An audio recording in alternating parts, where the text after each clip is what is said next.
Bonjour, je suis Serge Santos, administrateur de la basilique cathédrale de Saint-Denis pour le Centre des Monuments Nationaux, et je vais avoir le plaisir de vous faire découvrir les secrets de ce lieu absolument magnifique qui est la cathédrale de Saint-Denis.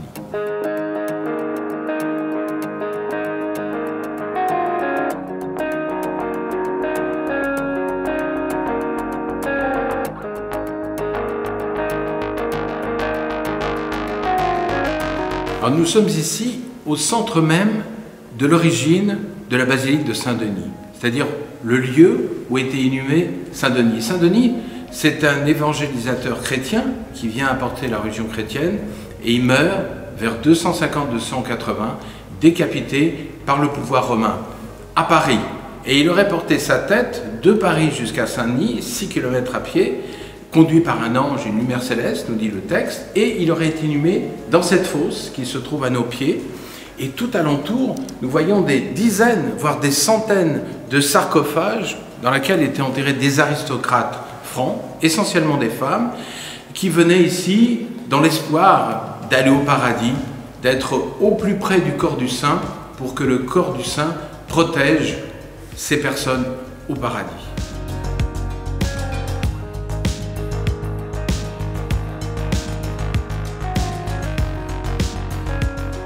La basilique cathédrale de Saint-Denis est un lieu unique, incontournable de la monarchie. La plupart des rois et des reines de France y ont été inhumés. 43 rois, 32 reines, 60 princes et princesses y ont été enterrés. Et le premier d'entre eux, c'est Dagobert, le fameux roi Dagobert en 639. Et le dernier, c'est Louis XVIII, en 1824. Donc entre ces deux inhumations, on a représenté les rois et les reines, mais uniquement à partir du XIIIe siècle, jusqu'au XVIe siècle, à travers des gisants, comme ceux que nous voyons ici. Il y en a plus de 70 à Saint-Denis, donc des gisants en pierre ou en marbre, avec parfois à leurs pieds des lions qui montrent la force, mais aussi la résurrection. Parce qu'on disait que le lion fermait les yeux à sa naissance, et 3 jours après, il ouvrait les yeux, donc une sorte de parallèle avec l'idée de résurrection du Christ. Et puis au pied des femmes, et parfois au pied des hommes, on a aussi des petits chiens, le chien qui guide symboliquement l'homme ou la femme dans les royaumes souterrains, un peu comme le chien d'aveugle. Et puis par la suite, au XVIe siècle, on aura des grands tombeaux. Celui de Louis XII, Anne de Bretagne, celui de François Ier et Claude de France, ou celui d'Henri II et Catherine VI. À l'intérieur de ces grands mausolées, on a représenté le roi et la reine morts, nus, les yeux fermés, en sommeil, et au-dessus, ces mêmes personnages sont représentés en prière. C'est le chrétien qui attend la résurrection. Ces personnages n'ont même pas de couronne, ils ont un grand manteau royal et ils trônent en haut de ce tombeau dans l'espoir de la résurrection. Si les pèlerins du Moyen-Âge revenaient visiter la basilique aujourd'hui, ils seraient très étonnés, car la façade de l'église était peinte des couleurs très vives, en rouge, en bleu, en jaune, une manière de faire vivre ces personnages. Et de même pour les gisants, comme cet exemple ici du frère de Saint-Louis, un jeune garçon qui est mort à l'âge de 15 ans, et on voit sa sculpture ici en prière, avec des restes de couleurs très marqués, du rouge, du bleu, et puis même le petit lion à ses pieds qui tient un gros morceau d'os, a des restes de couleurs jaune, comme la crinière d'un magnifique lion.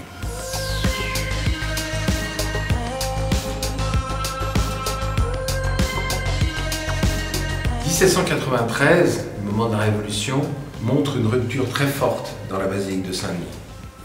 Les gisants royaux sont retirés du monument, néanmoins conservés et installés dans un musée à Paris, en face du Louvre, le musée des monuments français. L'ensemble des corps royaux sont retirés des cercueils de plomb. D'ailleurs, c'est l'objectif des révolutionnaires, et récupérer du plomb pour faire des armes.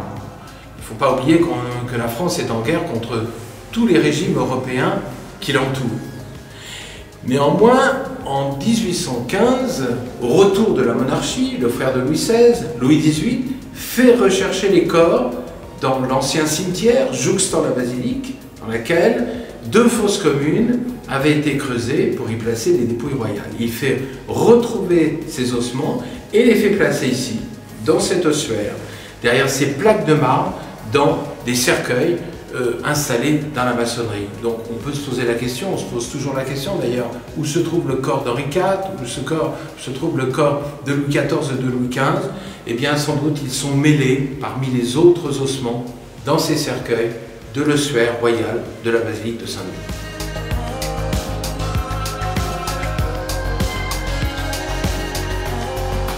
Alors nous sommes ici à la tribune de l'Orgue, un lieu fermé au public, que pour certains privilégiés comme l'organiste en particulier. On a une vue absolument exceptionnelle sur la nef de la basilique de Saint-Denis qui date à la fois du XIIIe siècle, mais pour les parties XIIe, c'est-à-dire le bout de l'église, le chevet, eh bien c'est une partie qui a été créée par l'abbé Sugère. L'abbé Sugère, c'est le chef des moines de l'abbaye de Saint-Denis, qui est un personnage considérable, qui est un personnage qui était à la tête du royaume de France pendant 3 ans, alors que le roi est à la croisade. Donc c'est un abbé politique et qui décide à la fin de sa vie de faire reconstruire son monument, et d'une manière totalement nouvelle pour l'époque, avec des grands vitraux colorés, avec un mur de lumière continue, comme il le dit dans ses textes.